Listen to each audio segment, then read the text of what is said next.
Let us pray. Almighty God, the creator and ruler of heaven and earth, we beseech thee to inspire and guide all our actions so that we may always walk in the path of justice, love, and charity to one another. Help us with thy grace to do only those things that will promote the unity, peace, happiness, and prosperity of Nigeria in general, and Lagos State in particular. Amen.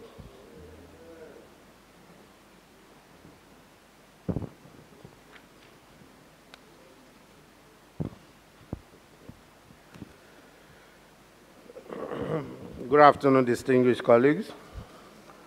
You are all welcome to today's sittings.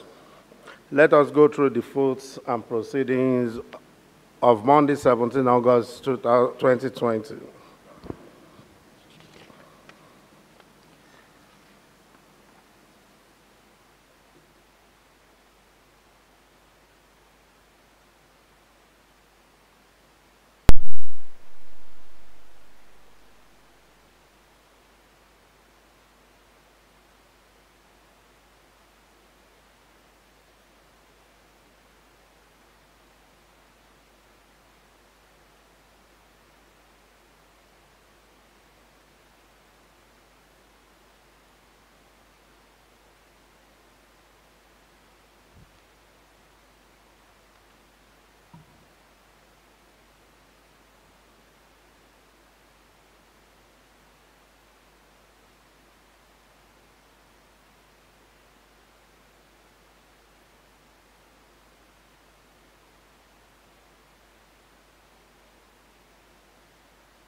Page 201.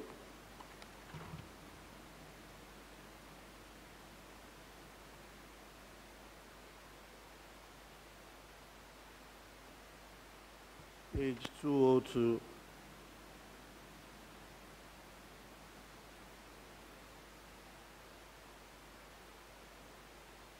Page 203.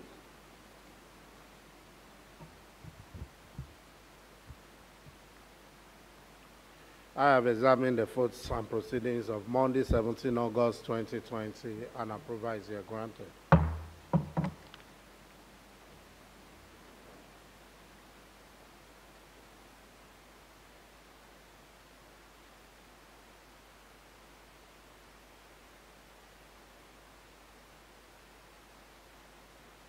Clark, any message from the governor? Right, Honorable Speaker, distinguished honorable members, there is no message from Mr. Governor. Any other announcements? Mr. Speaker, sir, there is no announcement. Petition? None, Mr. Speaker, sir. Matter for their public importance? Honorable Miranda. Thank you, Mr. Speaker. Good afternoon, fellow colleagues. Well, I would like to call the attention of this House to a matter that has actually been of great concern and bothering me personally.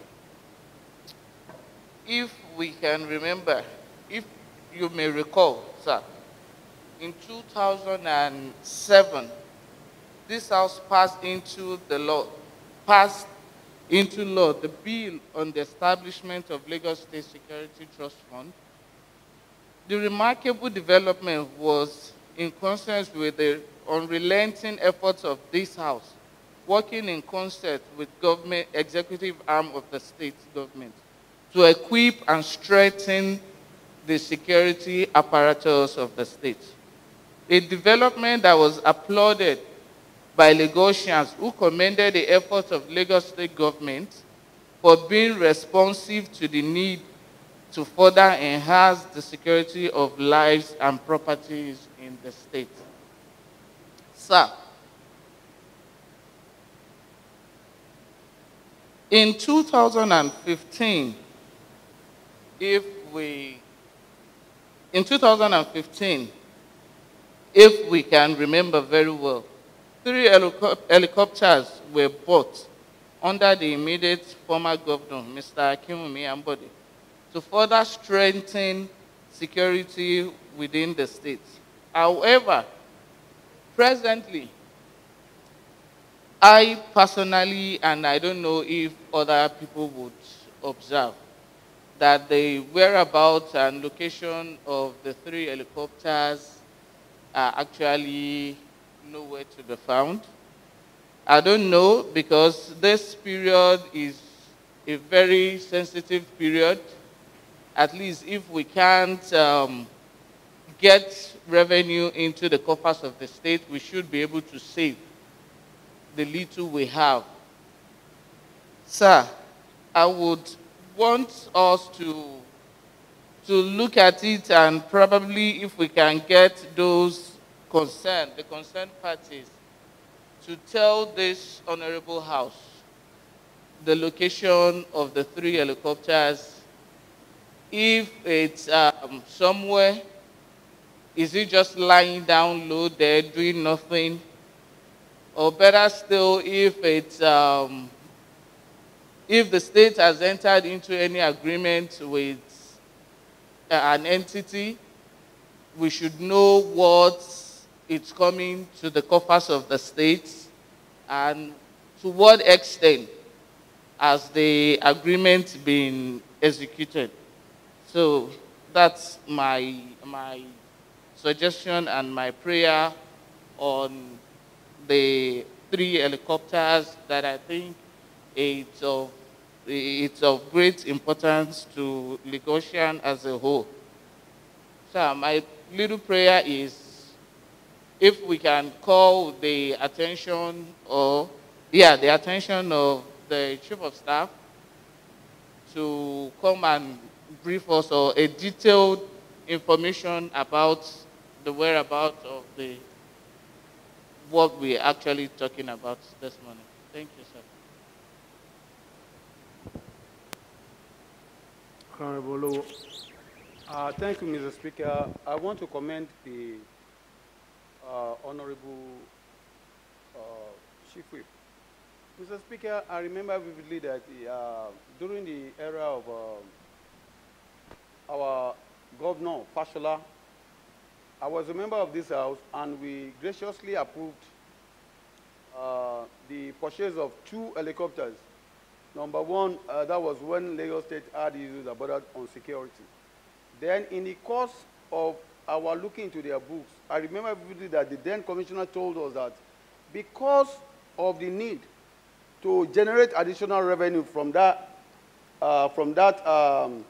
particular undertaking, that they had understanding with Caverton Nigeria Limited, who will be using those helicopters for commercial purposes, and the money accrued from that will be paid into the consolidated revenue. And I remember again that during the period of Ambode, additional one was bought, making it 3.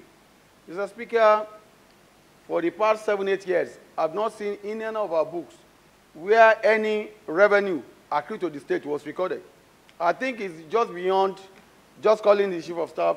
They're supposed to ask more questions. What was the agreement between Lagos State Government and Caverton Helicopters? Then, since when have they been using that helicopter? Obviously, it's going to be for commercial purposes. Then all the money accrued from there, where is the money? Then the agreement signed between Lagos State Government and that company supposed to be looked into as well. Mr. Speaker, it is taxpayers' money, and we cannot just allow such to happen. Thank you, sir. Honorable Fatai Mujib. Good afternoon, Right Honorable Speaker. I wish to align myself with the submission of the Chief Whip on this asset. This asset was purchased for two major reasons: for security and to generate revenue to the state cover. Years after years, it hasn't generated any revenue to the ports of Lagos State, and we keep approving money for the maintenance of these expenditures in question. Sir, there is a need for the committee to carry out the physical inspections on these assets in question. And there is also need for us to invite the Commissioner for Economic Planning to come and tell us the head or the code of the revenue that's supposed to be accruable to this asset in question, because it is an investment. You must get return on our investment. And also, there's also need for us to invite the facility management for questioning to come and tell us the position or the state of this asset in question. I so submit. Thank you, sir. Honorable Tobu. Thank you, Mr. Speaker. Well, I listened to Chief with rapt attention. In my own opinion, I feel it's an aberration. At least for security reasons, those helicopters were supposed to be at our reach. And for probity and accountability, it is equally expected that revenue from those transactions to reflect on our books. And at least responsibility, we must be responsible that items that are not by negotiation were found missing. I feel this House has that responsibility of calling on the executive, at least whoever the duties lies upon his table, to give account of where the helicopter is, at least for Lagosians to know that their money used to buy helicopter were in a safe hand. So I am in total support that at least we should institute an action to make sure we get to where this helicopter were kept. Thank you, sir. Honorable Naim. Thank you, Right Honorable Speaker. I want to commend our Chief Whip. I want to say that this matter is a very good matter and it's coming at the right time. Mr. Speaker, sir, I'm worried. The purpose of getting this helicopter is for a security purpose. I see no reason why they have to take it to a commercial business center for us to start generating revenue. And we are having security challenges in the state.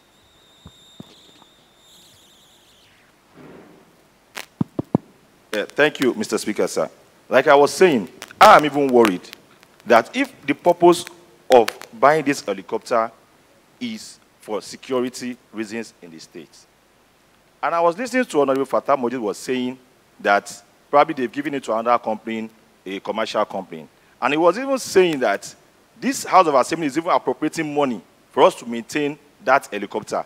And up till now, there's not even any revenue that is coming into the coffers of the state. Mr. Speaker, sir, the question we want to ask is, where is this helicopter?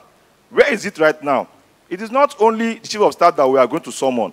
We should also add the management board, the management of Lagos State Security Trust Fund. They should also be invited. And I want to support that we should institute a committee that will look into this matter, that will bring, that will look into the issue so that we will find a final solution to this. Thank you very much, sir. Honorable Abiru. Thank you very much, Mr. Speaker, fellow members. Good afternoon. Well, I am a bit worried about what we are discussing here this afternoon, sir. Because as a government, I want to believe we have processes by which we engage ourselves. This House works with committees. I do not think this is the first step to take in such an instance. It will be nice. It is even good that it is the people that oversees the Office of the Chief of Staff. I expect that they should be able to tell us what they have done, as regards the oversight on this before bringing to the floor of the House. I still submit, sir. Thank you very much. Yeah, thank you. Honorable Laiwola. Thank you, Mr. Speaker. Good afternoon, my colleagues. I thank the Chief Whip for bringing this German issue to our hearing this afternoon. For whatever it's worth, I believe that our security is very, very important and essential for the growth of Lagos State. We are known to be a center of excellence. And when we see that something is going wrong, I think it's very, very important that we call the attention of the government to it. So that's why I would say that the Chief Whip calling our attention to this issue of helicopter is very, very apt. We need to know the whereabouts of this helicopter. Mr. Speaker, sir, it's not only the helicopter, sir. It's observed that the various vehicles bought with taxpayers' money are donated by individuals. Most of them are in bad shape. Behold, some are bought just 2-3 years ago. But if you go outside, you see that most of these motors, they are not functioning very well. So I'm aligning myself to this particular issue that the Chief Whip has brought, so that we know the whereabouts of these helicopters as well as other assets of Lagos State Security Trust Fund. Thank you, sir.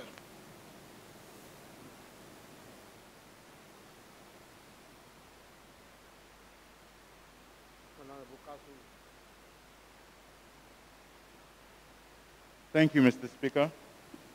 I rise today in alliance with what the Chief Whip has brought to fore, discussing the whereabouts of the helicopters. Personally, without emphasizing on what other members have said, while aligning myself also with Honorable Mojid, I would like to point out at this point, at this juncture, that security of lives,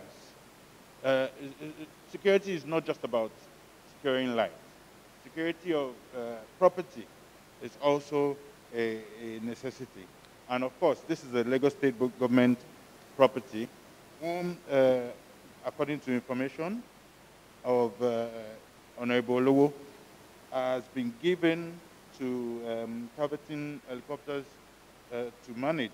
Well, I want to believe Caverton Helicopters is a private company who would obviously generate funds for their different business operations in terms of flight charters and what have you. And I also want to believe that at this time, it should have been put to good use in this period of pandemic, particularly because of the high risk of losing lives as a result of road traffic congestion and all of that. These are the helicopters that could have been used as a form of air transport to various isolation centers and what have you. Even though, yes, we know that we have specific places where the helipads for such helicopters have been built. It was Lagos State generated funds that was used to build all these helipads at their various locations. And of course, the Security Trust Fund gave out these helicopters for the purposes of generating funds. And if it is not coming back to the state government coffers, then what exactly has been done so far? So, in all honesty and sincerity, I would like to back the assertion which stated that the Security Trust Fund management should be invited. The Security Trust Fund has a chairman. That's where it started from. Has a chairman, has an executive head. So they have to be invited for further clarification on this issue.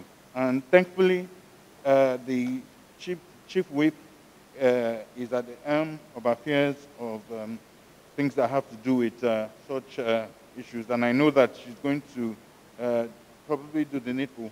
It would, however, be right, sir, Mr. Speaker, honorable colleagues, for this particular issue to be committed to some sort of ad hoc to look into it. Thank you.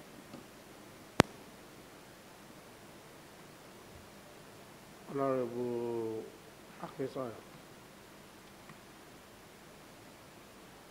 Please put off your lights. Good afternoon, Right Honorable Speaker, all members are present. So I don't have much to say than give it to the chief whip for her doing at least the job that have to do with our office. But Mr. Speaker, if you can look at it very well, this money is given, donated by individual to for us because of the security. And you can see it now with what Honorable Olowo said. I believe divert their money in business venture, which I don't believe in it, sir. And I want to know, maybe there is law, if you are giving it to the committee, sir, that allow them to turn into business, No, to turn into let business. me quickly intervene and correct it. Nothing has been diverted. The helicopters were purchased for dual purposes.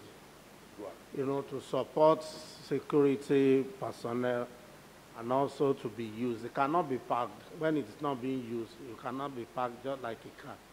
So the consideration of being given to an outfit to manage. But the major focus on this motion should be what is coming to the state. And now the relationship, the contractual agreement that is being mentioned, at least the content of it between the state and the, so we should not, mix it up or send wrong message.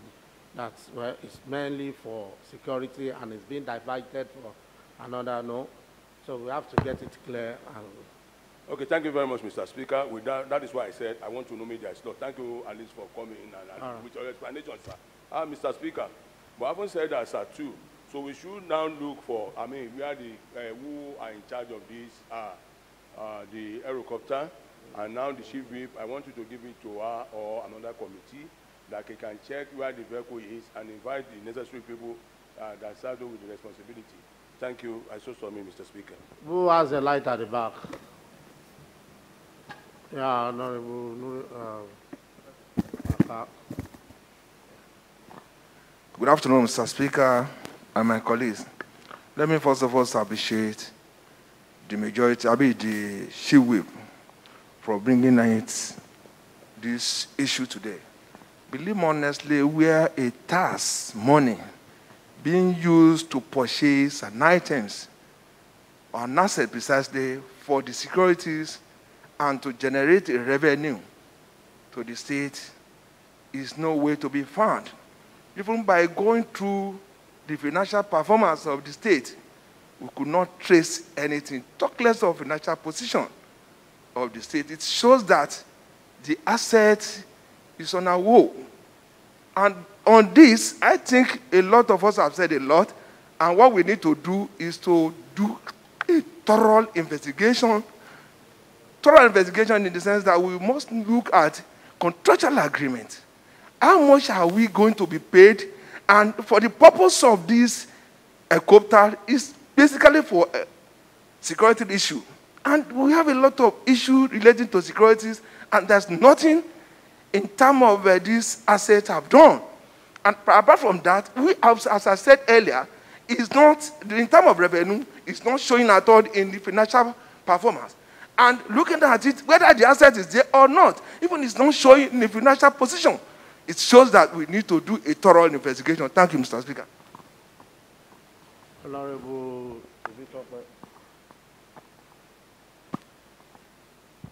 Thank you, my Speaker. Distinguished colleagues, my name is Honorable Temitope Adewale, and I want to use this opportunity to commend our sound Chief Whip for coming to light with this situation. Mr. Speaker, security of lives and properties happens to be the sole aim and objective of any government. Mr. Speaker, by providing security and securing lives and property has become very necessary within our government. And we cannot help but say, well done to our state government for they have actually invested heavily into the security apparatus of the state. But Mr. Speaker, the helicopters or choppers were procured for security reasons. Beyond that, to report traffic situations, also to report traffic accidents, also fire incidents across the state, and easy evacuation, escalation of situations and de-escalation of situations. I remember vividly about 2 to 3 weeks ago, this House came up with a bill, anti-cultism bill, where we've seen series of young and old people having clashes, cult clashes, and it was very difficult for either to be reported to the securities apparatus, either the police or the SSS, the anti-cultism, and the rest of them. These are the functions this helicopter is supposed to do. Like you rightly said, sir, Mr. Speaker, these helicopters were purchased for 2 reasons: security and also to generate revenue for the state. However, are these helicopters liabilities or assets to the government? Reason is because if, like our colleagues have said, if we haven't seen anything that has to do with revenue generation from these helicopters in the budget line or in the CAFR, the revenue fund, then what has been happening to the helicopters? Lately, there was the joy and the fear of once you see helicopter flying up, people look up and say, security, they're passing through and all that, but we haven't seen them in a while. Barely do you see one, maybe once in 2 months, you see them fly. What are the status? What is the status of these helicopters purchased? What have they done so far in terms of revenue generation for the state? These are the things we're asking. So, Mr. Speaker, I would also like to support what the Chief Whip has said, that there is the need for us, under Section 128, to know exactly what the funds of Lagos State has been used for, and if it has brought back what it is expected to. I so submit, sir. Honorable Isha. Thank you, Mr. Speaker. Permit me to also mention that the Chief Whip, Honorable Mojisola Merinda, has brought up a very germane issue. But I don't want to say too much because my colleagues have said a lot. Let me just add that the monies that is being used to fund the operation of the helicopters goes through special duties. So whatever we need Special duties. So whatever we need to do, we need to bring the Commissioner for Special Duties also here to be part of it. Thank you very much. Well, I want to thank you all for your contributions, and particularly Honorable Mojisola Miranda, for bringing this up. And I'm a bit taken back by the comment of the former Chief Whip, Honorable Abiru. I want him to shed more light because he says something that's at least the Chief Whip, because I know this thing we are talking about is under the office of the Chief Whip to look after more less of so if you can shed more light, because I think this is the first time we'll be asking questions relating to these helicopters, and I'm sure Honorable Abiro has been around for a time being the Chief Whip, but there has never been an information relating to this or the way it's being managed or what is being used for or what's the company managing it on behalf of the state.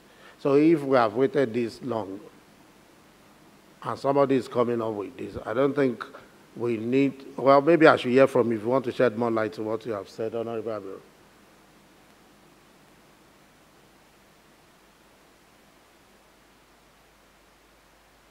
Thank you very much, Mr. Speaker, for yet another opportunity. Well, what I said is the fact that this House works by committees, and issues like this, my expectation is for the committee to have done proper oversight before coming to the floor to raise this. This that we are doing could send wrong signals to people of the outside world. So this is all I need to say, sir. Thank you very much. Well, thank you for your wisdom. I mean, at least not to send wrong signals to the outer world. I think the only reason why you look at the gallery and you see pressmen sitting here is to gather information as to the activities of the House. What we have said so far relating to these helicopters has nothing to do with the image of this. And that is why I have to step in where necessary, that it's not being diverted, as mentioned by some of our colleagues, that the purpose for the helicopters we are talking about were to be used for dual purposes or usage. And that is exactly what we are talking about. We are using it.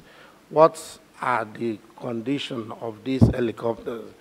Under Chief Whip, I don't think Chief Whip is only sitting on some special offices like acting office of the Chief of Staff, which is more office of the governor.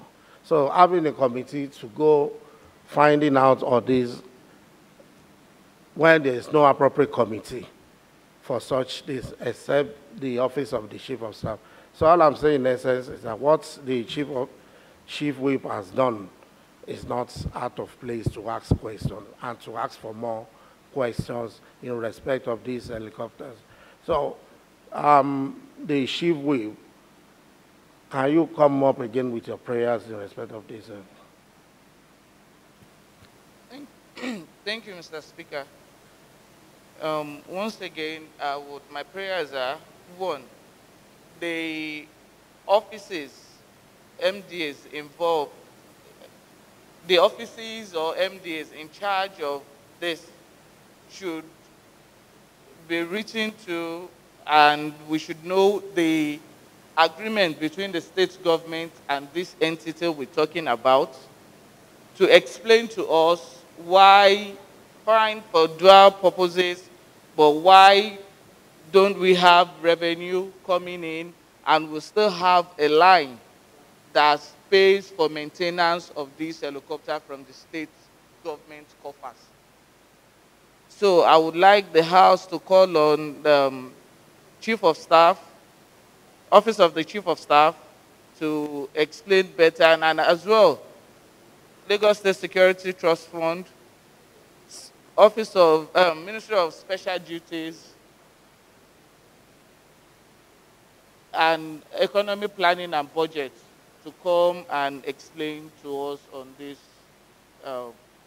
thing, sir. Thank you, sir. Thank you, Mr. Speaker. I stand to support the motion. All in favor, say aye. Those against, nay. The ayes have it. Yeah, sorry, when the clerk asked, okay, when I asked the clerk for the petitions, the response was there's none. I think we have a petition which we will quickly go through before we move further to the next item.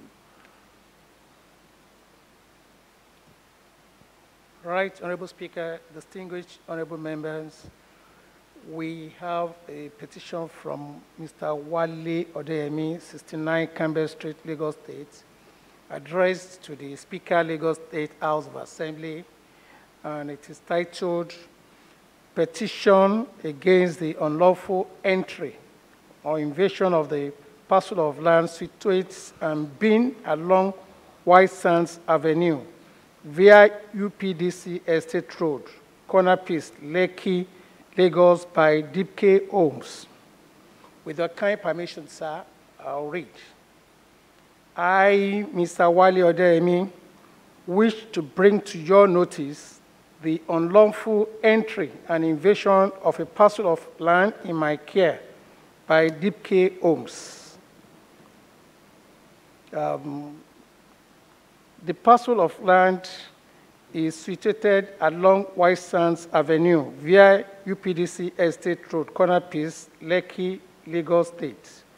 The parcel of land was entrusted to me by Mr. Emmanuel Echetabu, who is now late. VPK Homes is situated at Suite 1, Level 4, Dominion Plaza, 140/141 Lekki Expressway by Chevron, Lekki, Lagos State. VPK Homes have started construction on the parcel of land, and when I tried to challenge them, they chased me away with military officers. Sir, I'm helpless, and I pray your good office to please help investigate my matter. Your administration appears to be the friends of the masses and against oppression. Please, sir, justice is all I seek in this matter.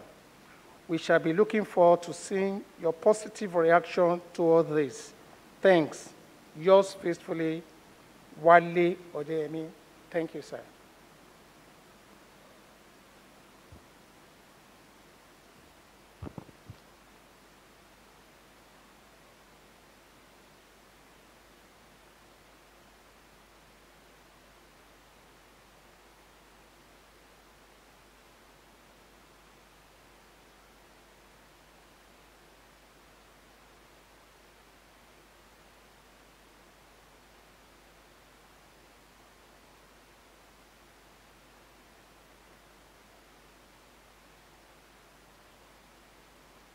Honorable Low. Thank you, Mr. Speaker. My colleague, good afternoon. Mr. Speaker, I just want to react to this petition, if I'm allowed. Mr. Speaker, I think before we had a bill on Ajagungbale, but today, what we are seeing is beyond even issues that borders on Ajagungbale. It borders on what I call, probably, we just use this phrase, executive recklessness. We have some officials in our ministry are now conniving with some people to be selling Lagos State lands. Some lands are acquired by the state for future development. Some are even what I call committed acquisition. But today, when we look at a lot of places, even it started from Chomolu, Bariga, there was a land owned by Bawala family, which time immemorial was collected by the state for public use. But today, they are exchanged and they are used for commercial purposes where we have a filling station erected. And that same land used to house mechanics. But today, many of our mechanics are working on the roads because they don't have where to stay or workshop again. And we are talking about foreign direct investment. We are talking about future development. We are talking about many commitments such as housing schemes and the likes. But if today, with what we are seeing, because it's just one out of many, and there's no way somebody will have a land that probably through secession or between government or some of the owners. What we are seeing today is beyond that. It borders on manipulation of a lot of things. Mr. Speaker, I think it becomes imperative for us to have a large-scale investigation into the activities of land acquisition and land release in Lagos State. Then we need to even call in the Surveyor General to give us the cadastral map of Lagos State to determine our lands. Land is like gold to us in Lagos State. What is the total mass of Lagos State? 3,577 square kilometers. 1/3 of that is water. The remaining one should be kept for future development. But if we are selling all the lands today, what do we need to have for further development? So, Mr. Speaker, if I have your concurrence and that of my colleague, I think it will not be out of place for the Committee of Land to look into this and come up with a very, very large investigation into the activities of land ministry in the past 4 or 5 years. And again, sir, you appreciate the fact that in the last 1 decade, we have never had a commissioner for land. So a lot of things must have gone really pretty bad there. So I think it's high time the committee looked into it and worked backwardly, maybe to the past 5 or 6 years, with a view to unleashing all those mysteries behind land acquisition and land abrogation. Thank you, Mr. Speaker.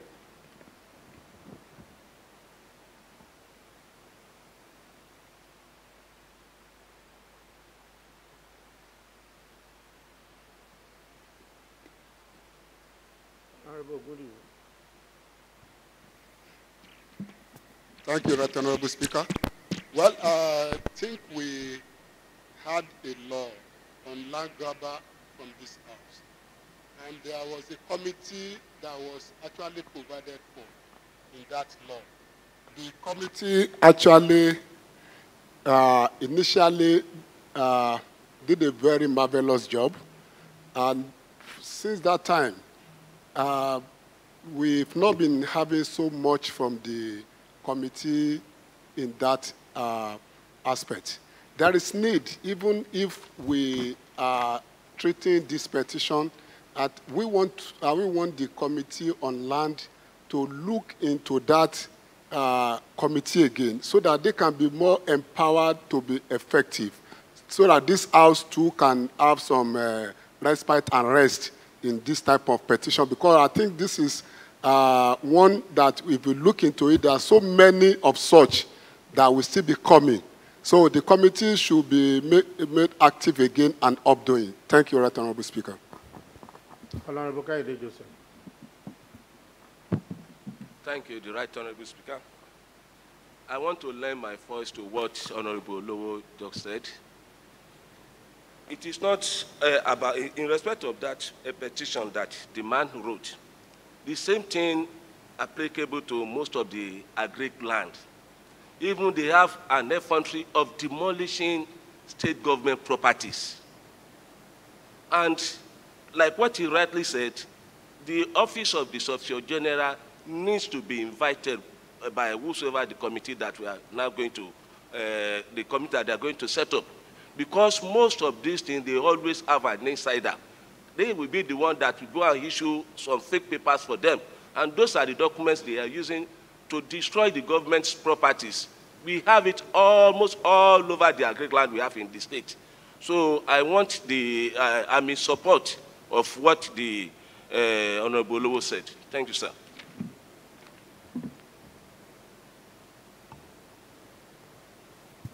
Honorable Tobo. Thank you very much, Mr. Speaker. Sincerely, we appreciate your experience in guiding this House to the right path. On the issue of the land grabber, I want to just draw attention to that we are sitting on the keg of gunpowder. In Lagos State now, the activities of land grabber are becoming so rampant. And I want to tell you that, Mr. Speaker, they were using police to perpetuate their act. And what they normally do is just to write a petition against who they perceive as their opponent. And once the petition got an approval, you will see them stationing officers on their land, while the land grabber continue to fence the place, putting gates, and telling them, planning to arrest the owner of the land as trespassing against or demolishing their property while they have their free way. So I feel at this level, we need to let the governor be aware, and we need to draw the attention of the Inspector General of Police at the rate at which they are using his people to perpetuate this act so much in Lagos State. We have a case in our community that is only God that can save the community from bursting into a fire. So, Mr. Speaker, we need to come into this as quickly as possible to protect our people and ensure there is peaceful coexistence continue to prevail in Lagos State. Thank you, sir. Honorable Isha. Thank you, Mr. Speaker, once again. I don't think anybody will have the effrontery just to drive past a parcel of land and just decide to settle there and build something on it. It must be premised on some form of confidence that I have some form of authority over that land.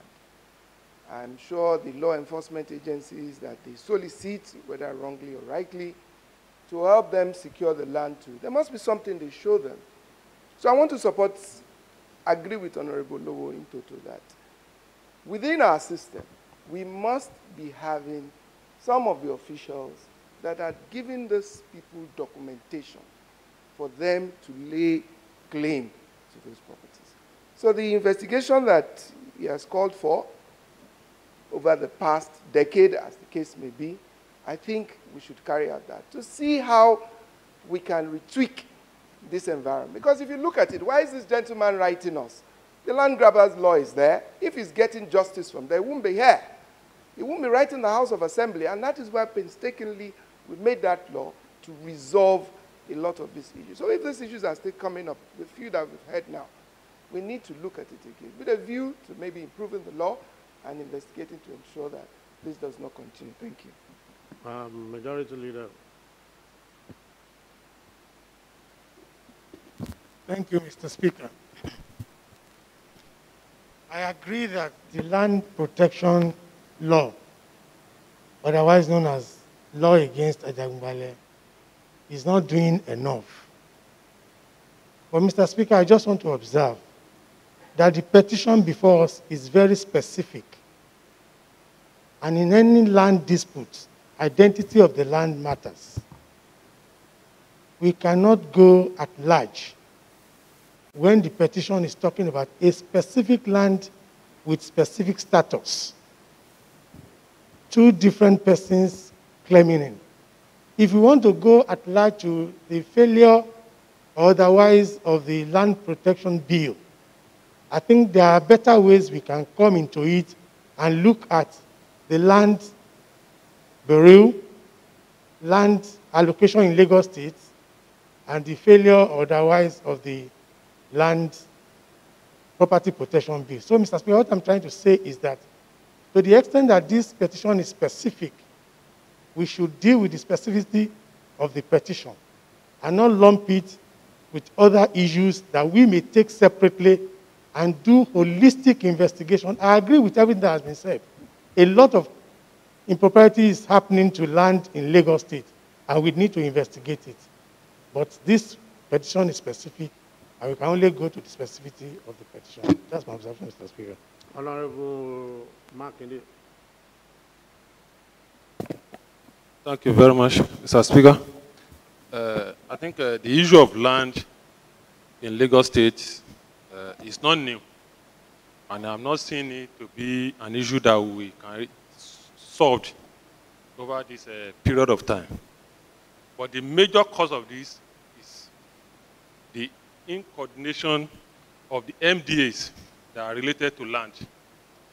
Right from the Land Bureau to the Sovereign General's Office, this agency or ministry need to be more fortified, and the staff there must be very, they must be professionals, not just bringing just an admin to administer land, that they cannot even say specifically this is start of the land. In many cases that they reported to the Land Bureau, they don't have the capacity to give true judgment. Rather, they are almost, if not all the time, under the influence to pass wrong judgment. When they cannot get justice at various places we've been mentioning, they will be referred back to their House of Assembly. These are parliament they need to report to. I want to just implore that almost all the lands we have at the Ministry of Agriculture as land banker for Lagos State have been taken away from them, either through the other government agency or individual. Individual are now using the police force, as rightly said by the Honorable Togo, to chase away even the government officials from the government land to be using for their personal profit-making ventures.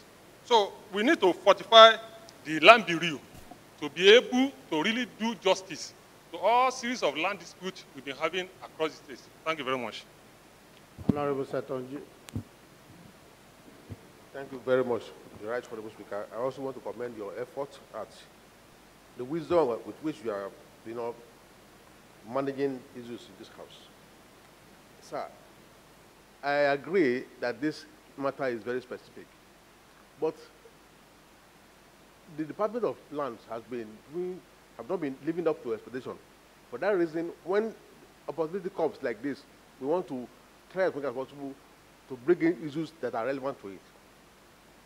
It is not impossible that the particular place in question perhaps must have maybe having about 2 or 3 different CFOs on the same location. We have had cases where a land have people with different CFOs, 3 different CFOs are claiming the same land in Lagos State. So the Bureau of Land, that department is not doing enough for us. And if we want to get to the root of it, sir, I want to submit that we even ask them to give us the list of the number of people that have requested for CFO in Lagos State for the past 1 year or 2 years, compared with the number they have actually processed. They are not, we have had complaints of people spending 5 years processing CFO. Now, and that kind of a thing encourages illegality, but people will not start building when they're not getting responses from government. So the land below has issues on this state. And so I believe that this is an opportunity for us to look more into the challenges we are having with land in Lagos State. Because our land here is good for us. Thank you, sir. Honorable Lumo.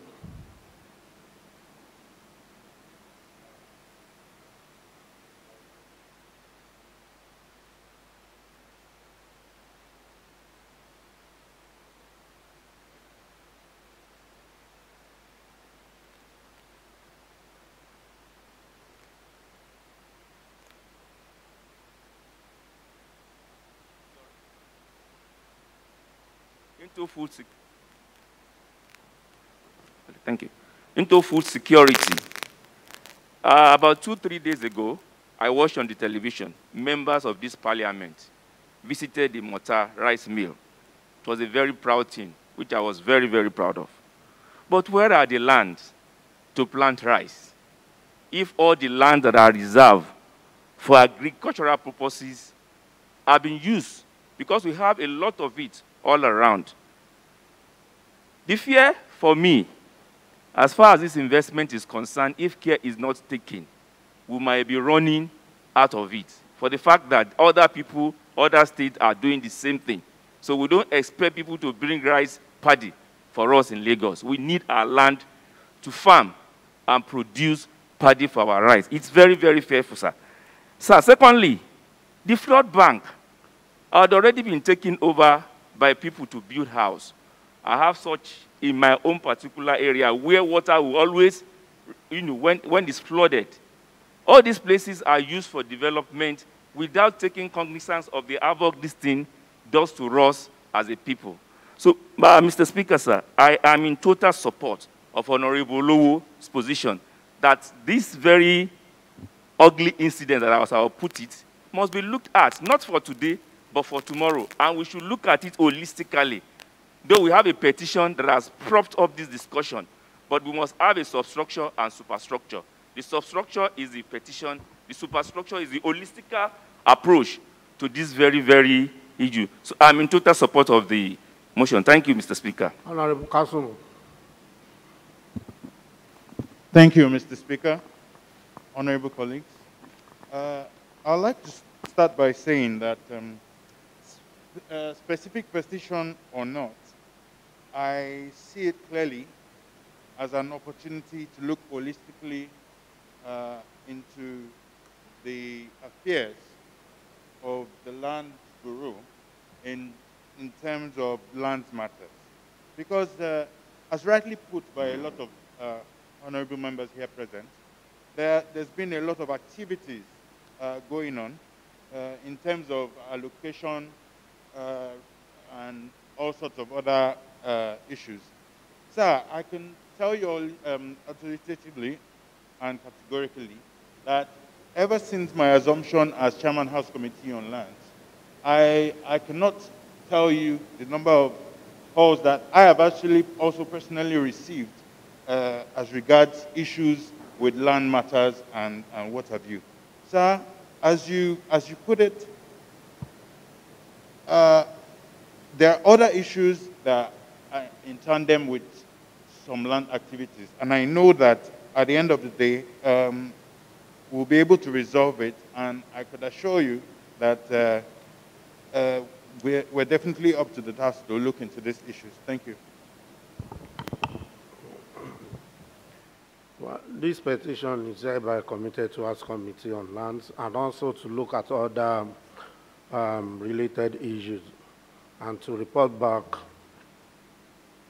I think 1 week should be enough. Okay, to report back in 2 weeks.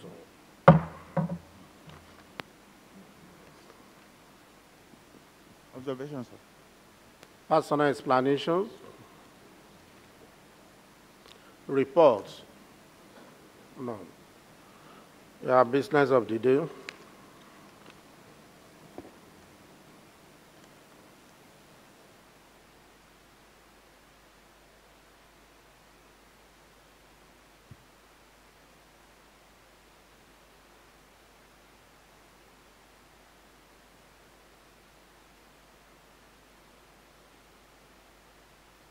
Mr. Speaker, the only item we have as business of today is in respect of House of Assembly Bill number 7, Animal Bill 2020, which is slated for second reading. Mr. Speaker, with your permission, I move that Animal Bill 2020 be read for the second time. I so move.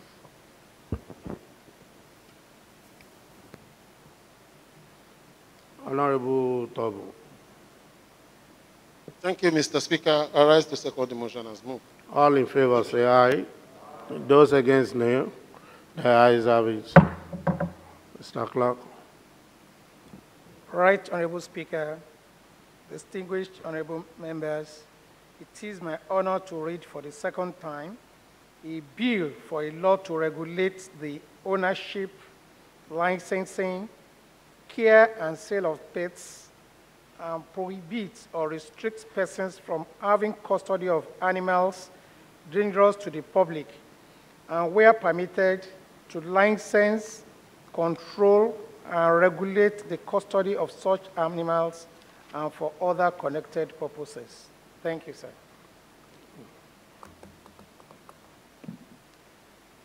Now, Chairman, agree. Thank you, the Right Honorable Speaker. The purpose of the bill is to harmonize all the existing laws on animals. Also for people to be responsible for their actions if rearing any animal. The bill has 37 sections, and the bill has 37 sections.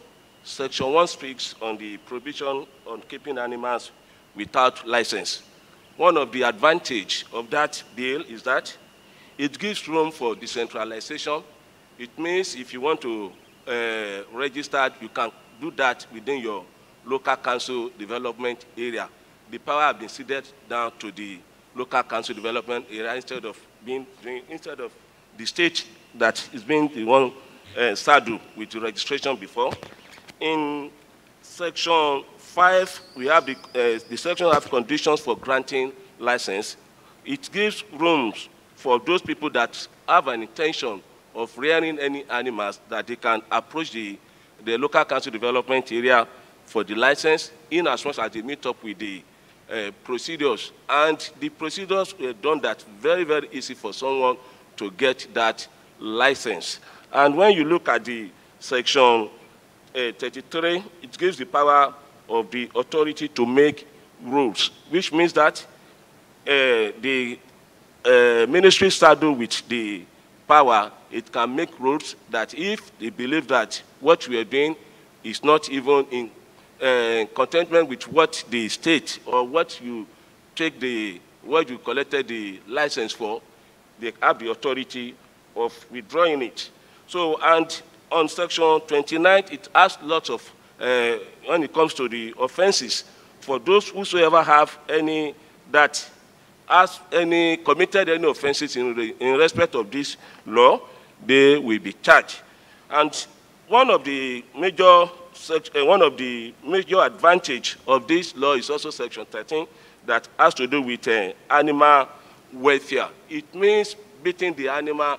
People should be able to be responsible for the taking care of the animal, not that you don't have money, that you now go and take some of those animals and now leave it on the road that will be straining around the street. So you must be able that you are capable enough to rear the animal before you get that license. And the other ones that also in section 18, we talk about the animals running at large. That is, restrained animals walking on the street or just roaming the street, violating having the fouling odors or something like that.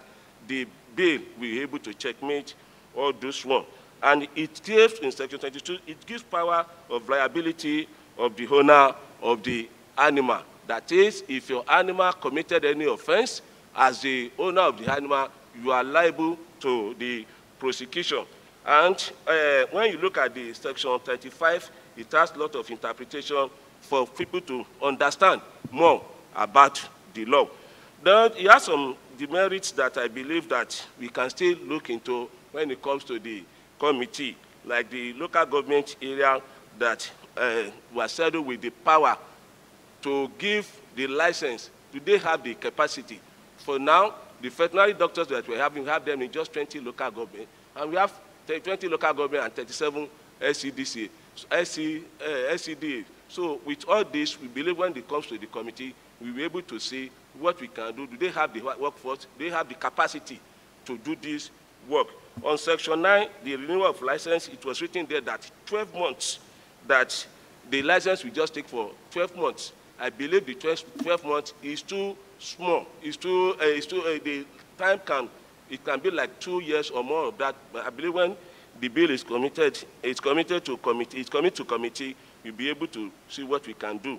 And they said the animal must not be sold in the street. Yes, which we understand, but we are going to have a lot of challenges when it comes to this festival period for most of the people that are selling rams. So those are some of those things that I believe we can see. In all, I believe that the bill is good, that if we are able to do some amendment on it, I believe it is a good that is going to bring lots of more commitment and development to the state. Thank you, sir. Honorable Akola. I thank you very much, Right Honorable Speaker, distinguished colleagues. Mr. Speaker, this bill is hard, timeous, and a fit for purpose one for that matter, as it seeks to address virtually all the challenges associated with domestic and wild animals, as it affects the people and the society.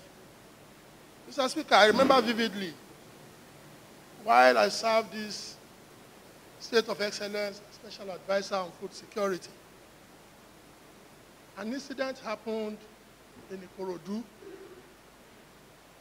A man owned 4 ferocious dogs, and he traveled, left the 4 dogs behind for the Megad to look after. Unfortunately, the Megad, the money meant to feed the dogs, the Megad, the Megad ate it up. And in his full hardiness, that gory and unpleasant, happenings occurred. One night, those dogs went on rampage and devoured his very son. I mean, the Megad son. That was about 3 years ago. He enjoyed, he paid for his greediness anyway. However, Mr. Speaker, I hasten to say that this law, as good as it is, the coverage and the scope need to be, tinkered with, by widening the horizon, so as to accommodate, the animals for sports, entertainment, and games. That is absent in the law. So there will be need for us to accommodate animals for sports, recreation, entertainment, and games in the law. As it were, people will certainly run foul of the law if the aspect is not considered. As the law says, on one hand, that anybody who inflicts injury on animal has committed an offense punishable under the law. On the other hand, people, using animals for game, for recreation, for entertainment, would naturally injure animals through that process, because ram will lock arms with themselves, dog will eat up dogs, and there could be injury, there could be wounds, and death could arise as a result. So this law should be widened to accommodate all of this. Mr. Speaker, Section 13(2) of this law speaks to punishment for violators of the law. And Section 13(1) is inconsistent with Section 450, 456, and 449 of the Criminal Code Act of 1990. So to that extent, I want to submit very strongly and fervently that the Committee on Agriculture should give this a harder look for the purpose of addressing the inconsistency with the Criminal Code law of 1980. I so submit. Thank you, sir. Honorable Desmond. Thank you, the Right Honorable Speaker. This bill, Mr. Speaker, is very apt, and I would like to commend the existence of this bill at this period because of the fact that Lagos State is growing to the point of development, and you would need bills like this to make sure that laws guiding animal existence is being promoted. That being said, Mr. Speaker, and I quite align myself with the position of Honorable Kehinde Joseph as to the merits of this bill. But I see that we need to do a lot of work concerning almost every section of this bill. You see, we deal with animals, we must be able to understand the difference between animals that are for consumption and animals that we are keeping as pets. A dog can be a pet and also can be a meat for consumption. We also have donkeys, we have birds, we have monkeys. Are we saying even sheep, goats, cow, are we saying that we have to register all of these animals or the companies? So those are areas I would love for the committee to really deal with. Another situation is where it says the person must be seen to be in section 5, subsection 1, subsection A, where it says that the person willing to keep an animal should be certified medically and mentally fit by authorized bodies. These are also should be, some form of clarity should be given, because sometimes these pets are meant to aid mentally disabled or medically disabled people. So beyond that, I just feel that we need to deal with every section so as to specify, you know, make specifics so that we do not. And also, we have so many jail terms, so many. We must understand that sometimes, are we saying that if a dog bites a thief who comes to steal, because the law says that you bite a thief, you bite a human being, the dog should be put to sleep? You know, so those are things we should try and comment in the law. Thank you so much. Sorry, honorable members, please ensure you put on your face mask regularly. And Sergeant at please check those at the gallery to ensure everybody is making use of his or face masks.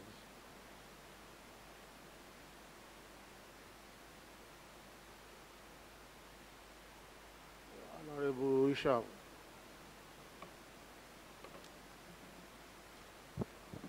Thank you, Mr. Speaker, once again.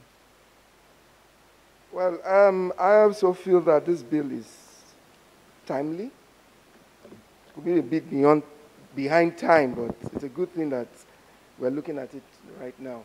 Because what we had initially was just a dog's law, assuming that dog is the only pet available in town. But now that we know our people are very adventurous, people keep all kinds of pets. There was a man in my constituency that kept a lion cub as a pet, forgetting that it's going to grow. So this is nice, this is right, this is welcome. I like the fact that the bill is expanding what pets is beyond dogs. Also, I like the fact that the bill has brought in age for application for the licenses. We know our kids own pets, so the parent must be the person that would apply for those licenses. That is good for management. I like the fact that in this law we're respecting separation of powers, which is the fact that the fourth schedule 1K2 saddles the local government with enforcement of keeping pets. That's why we see that authority in this case is the local government, and the unit is also within the local government. I like the fact that we have introduced insurance so that when animals injure other people, your animal injures other people, there's a form of fallback. I don't have money, will not be there. Insurance will take care of the person that is injured. I like also the fact that the existing owners of animals, if they fall within the right criteria, are also protected. So there is a time frame of 90 days and the rest of it for them to get that done. I like the fact that vaccination is compulsory before you get your licenses, and also enjoy the fact that animal welfare is being considered, because how people treat their animals and so on and so on. You see people kicking dogs, beating them as if that they are slaves and so on and so forth. So there is a section for that. I like the fact also that you are going to be muzzling your animals in public, but how workable that is can be another issue. The issue of off-leash areas is also welcome, but more importantly, I have some fears. My fear for this law is there's some sections, section 1.3, section 1.5, which gives government the authority to punish, but I think the courts must be brought in there. I know there's a section for special courts, and those sections must refer to the courts. The time frames that are being given, and if you breach that time frame, immediately they can seize your animal. That will have to go through the courts. I also observed something. These days, with some of the bills we are getting from the executive, I think the executive is trying to circumvent the regulation approval law. So they keep coming up with new names, orders, guidelines, rules. I think when the committees, whichever committee is committed, you should look at that. So it should not become an avenue to circumvent the regulation approval law, because regulations are subsidiary laws. And if you don't put that check there, the whole bill or the whole law can be changed via rules, orders, and the rest of it. There's a register. I like the fact that there's a register for all dog owners. But my fear again here is this already, all pet owners. This regulation had been in the previous law, 2015 dog law, but I don't think people register. So enforcement of some of these lofty ideas is something that has to be put in place so that we can actually get the value of the law. By and large, I think it's a great bill, and I think we should support it to go into commitment to the committees. Thank you. Honorable Naim.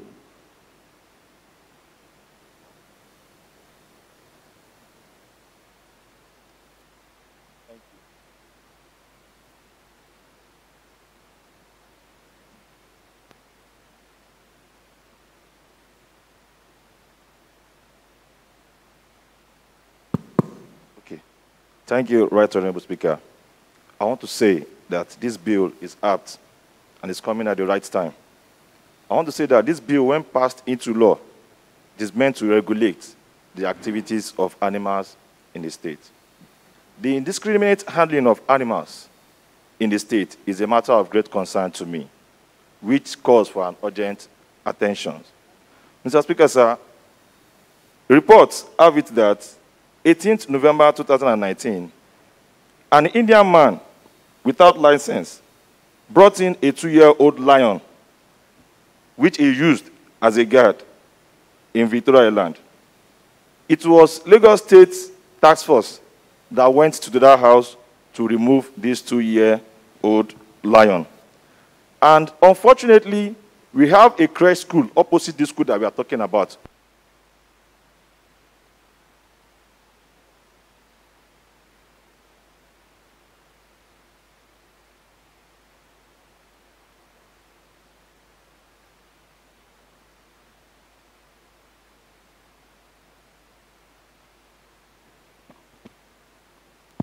Okay, thank you, sir. So we actually have a school opposite this building, house that harbored this 2-year-old lion, which poses threats to the student that we're actually talking about.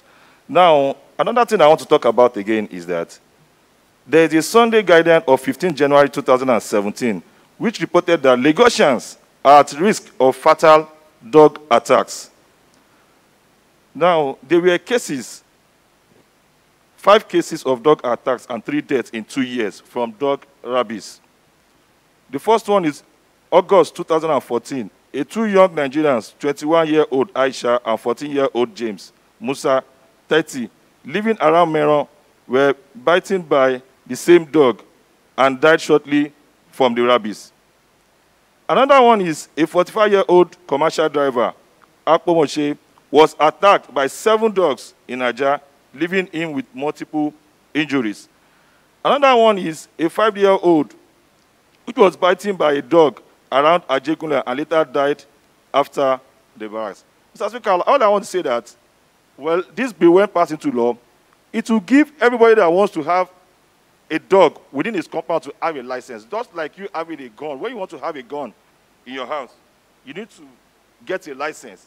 So I want to say that if this bill is passed into law, anybody that wants to harbor or that wants to use a dog for security in his house should also make sure we also have a license for having a dog as a security in the house. So I want to say that this bill is out, and I want to support this bill. I want to say it's good. Thank you, sir. Thank you, Mr. Speaker, fellow colleagues, members. Firstly, I would like to express some sort of dissatisfaction with the level of manner in which this particular bill has been drafted. It doesn't seem to have gone through any form of scrutiny whatsoever. It was just thrown, and maybe the executive should just leave the legislature to be able to draft their own laws. It shows no form of effort whatsoever.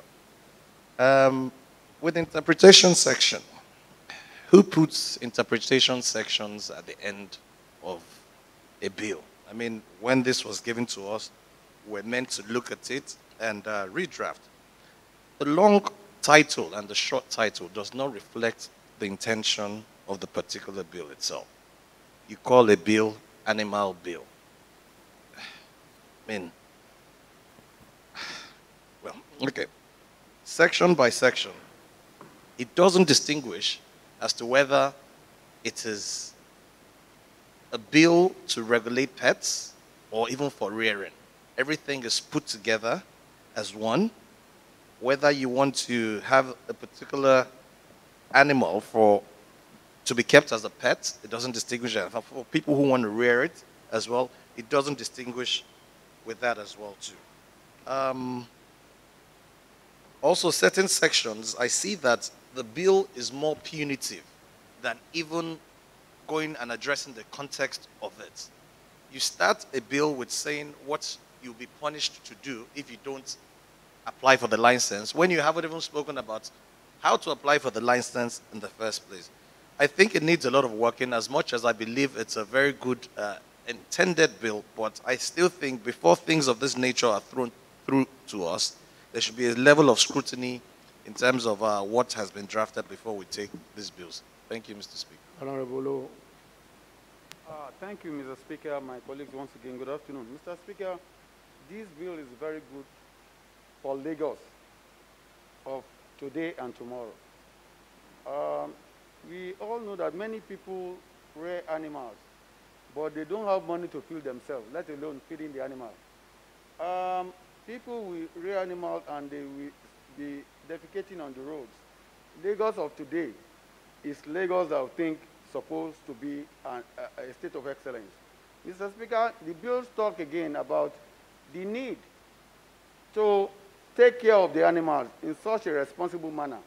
Mr. Speaker, you appreciate the fact that at Idumota, hyena is being used as entertaining animal, a very dangerous animal that if peradventure it loose, what will happen to all those people being entertained?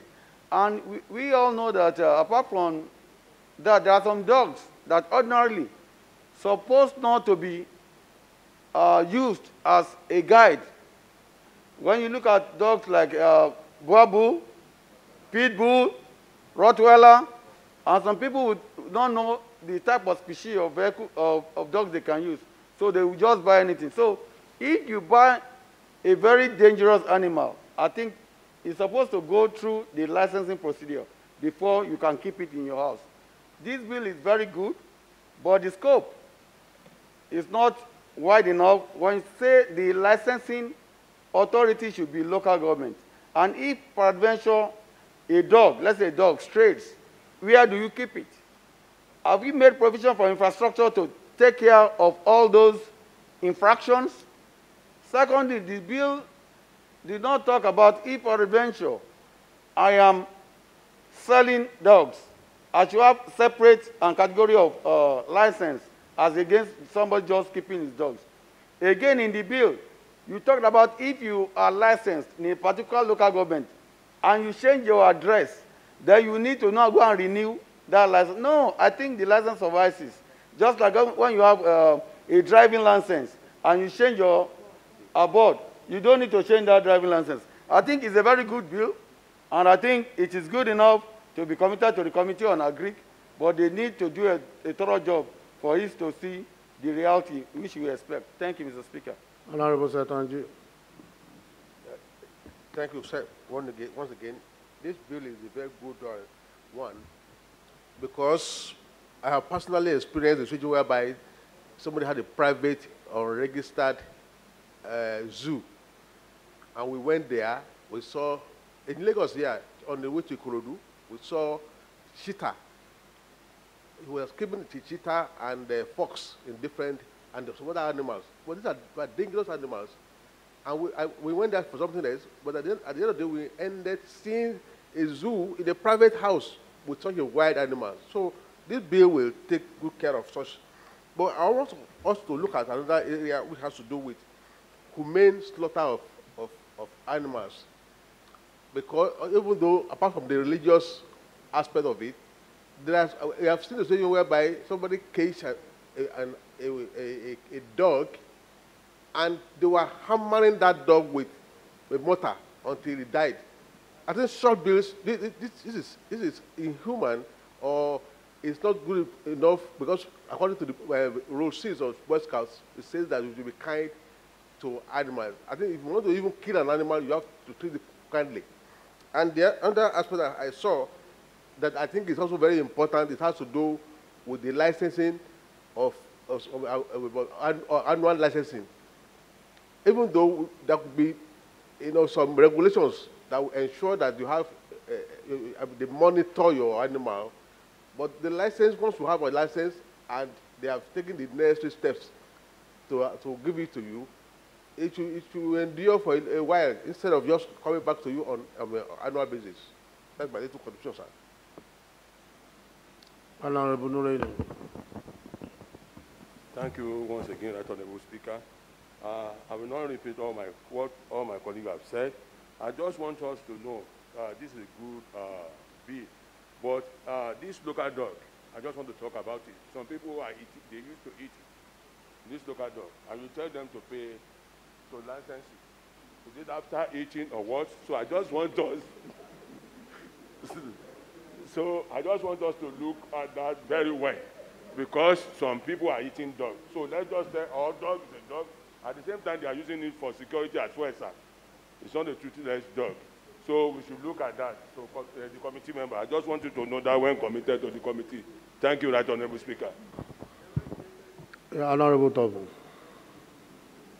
Thank you, Mr. Speaker. Well, I want to adopt the position of Honorable Jimmy Mohammed. I am of the opinion that a dangerous animal must be clearly spelled out. While there are some pets, like cats, that are, friends to human beings. So we must state that. Then there's a section 5, high. I am of the opinion that where they said animals that are mature should not be, animals that are not mature should not be sold. I feel when animals are fully matured, they become so difficult for the handler to tame. So I feel such area, the committee should look at it and expunge it. So it's better to sell animals when they are not mature and get them registered so that they will be familiar with their environment rather than bringing the well-matured animal to a different environment. Thank you, Mr. Speaker. Who has the light at the back? Who is it? Yeah, go ahead. Thank you, Mr. Speaker. I think this bill is very important that I pray it become law. Going around the state in Lagos State today, you will see where people are rearing cow within the street. And this has really caused a lot of damage, accident, and crisis. To the extent that you will see, you see cow entry market where people are doing buying and selling. And any damage caused by all this animal, you will never see the owner of it. With this law to be, with this bill to become a law, it will regulate and control the activities of all this animal rearing. Majority Leader. Mr. Speaker, I want to join in saying that the bill is a good one and the intention is commendable. However, Mr. Speaker, I want to suggest that the committee to handle this bill should take a lot of time in going through it section by section, because there are some areas of contradictions in the provisions. An honorable member raised the issue of animals for entertainment, dangerous animals for entertainment. It's not so captured here, whereas in this law, in this bill, there is provision for anyone who feels threatened, frightened by an animal, and as a result of which he or she sustained injury, to approach the court. Most of these animals may have been tampered with, but the mere fact that they are dangerous animals is enough to frighten people. So I think we have to look at this so that the intention of this bill is not lost in the area of consideration. Mr. Speaker, Section 2 of the bill, one of the areas I see, Section 2 of the bill is saying that any person that keeps an animal or pet without license issued by the authority of the local government area in which he resides will be liable to the payment of a maximum fine of 25,000 naira, depending on the type, breed, or species of the pet. Mr. Speaker, going down to Section 4, the same thing is almost repeated, but here it is saying that a person shall be guilty of an offense and is liable to conviction to a maximum of 500,000 naira or 6 months imprisonment. That is in respect of dangerous animal. Mr. Speaker, if an animal is not dangerous, why are you trying to specify? Which animal is not dangerous? Sir? Which animal is not dangerous? Something like cats. Okay. What I'm trying to say here is, Mr. Speaker, in this bill, there is differentiation of dangerous and non-dangerous. If you now capture it that anybody, a non-dangerous animal, why are you talking about the type and breed? You can only be talking about type and breed for dangerous animals. Mr. Speaker, it's a very good bill, but the committee will do a lot of work in trying to bring it into conformity with reality of animal kingdom. One of the good things also is whistleblowing provision, where if you think somebody is rearing a very dangerous animal, you can whistleblow to alert regular authority to attend to it. And it takes care of some of animal rights. But Mr. Speaker, the issue of local government, taking charge of this should be properly looked into so that they will not, misplace the intention of the bill. Some discretion is granted to local government authority in fixing some penalties. I think penalty for this bill should be properly specified so that one does not have discretion of saying this is what should be paid and not to be abused. Thank you, Mr. Speaker. Honorable Council. Thank you, Mr. Speaker. I want to also support you, sir, with the question that you asked, which animal is not dangerous? Even human beings are dangerous, so we need regulation one way or the other. Having said that, sir, I want to base my premise on what the example that Honorable Noim Adams gave earlier, when he was talking about the lion, the baby cub lion that was in one of the residents in Victoria Island that was evicted by the task force of Lagos State. When he was making his submission, he did mention that crèche and an elementary school was around the axis. Sir, my issue, however, with this bill, apart from it being apt, is the fact that under the second schedule, I can see there that some of the listed animals include lion, tiger, leopard, and jaguar, and other dangerous animals. However, sir, what I am actually now trying to point out is the fact that the vicinities or the areas where these animals who can be granted licenses should be properly considered and maybe clearly put that, for example, in areas where you have schools and a multitude of children and what have you, it is a clearly prohibited area to have such animals being bred or kept for any reason whatsoever, because it is obviously a dangerous situation to be in, to put the multitudes of lives in danger. On this note, sir, I will just say conclusively that this proposed bill will effectively help regulate the handling of various animals in Lagos State. Thank you. Yeah, I want to thank you for your observations on this bill. There's no doubt that this is a very good bill, and it's a very germane one. As we aspire to develop Lagos State, so also necessary to develop and regulate our social life.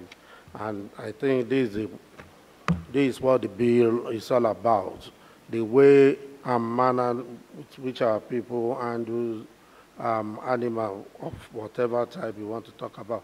For me, I think there's no animal that is not dangerous.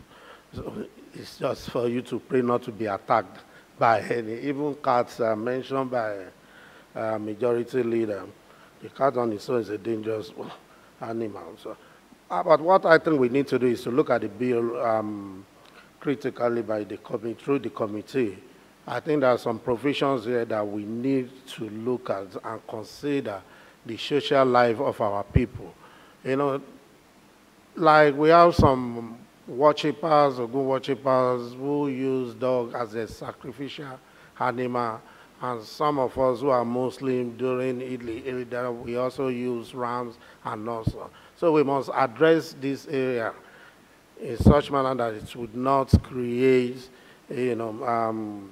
misunderstanding between the government and the people. And also, the local government, both local government and LSHA being referred to in this bill.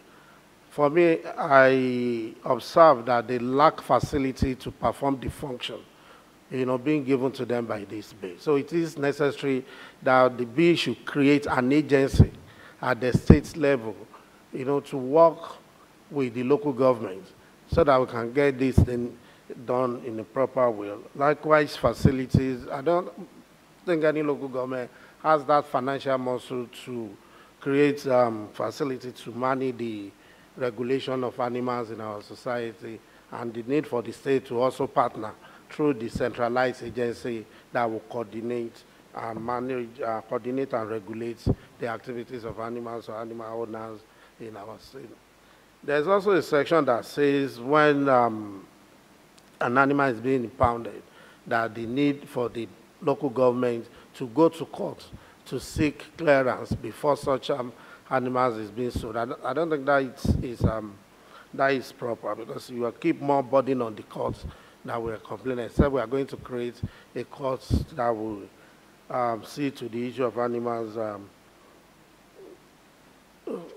care and those who handle those animals. It's a good bill. I quite agree with you, and it's an opportunity also to create revenue generation for our local government and the SCDAs. So we must also create opportunity for individuals who are professional in this field. So the bill should also look at, and face the provision of the Constitution. We know that all these things are being provided for in the Constitution for local governments. Now that the state is coming up with a bill, the committee should take a step further to look at the way we can do this, that it will not conflict the provisions of the Constitution. Well, I'm confused So because it's beyond having, and we are talking about Greek, and also we look at the earth. Also, we talk about community on Greek and community on earth. So it depends which we want to give the brief to. So joint committee. Hmm? Agree.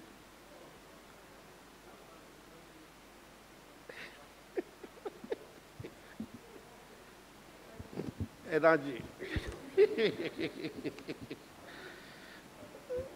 Okay, this bill is hereby committed to ask committee on Agri to report back in 2 weeks.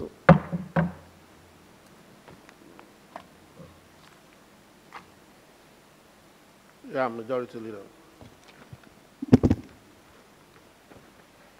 Mr. Speaker, distinguished colleagues, we've come to the end of today's session, plenary session.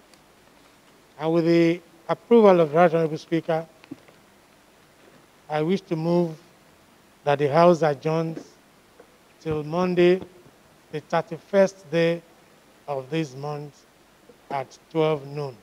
I so move. Honorable Nureni. I rise to second the motion as moved.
Those in favor say aye.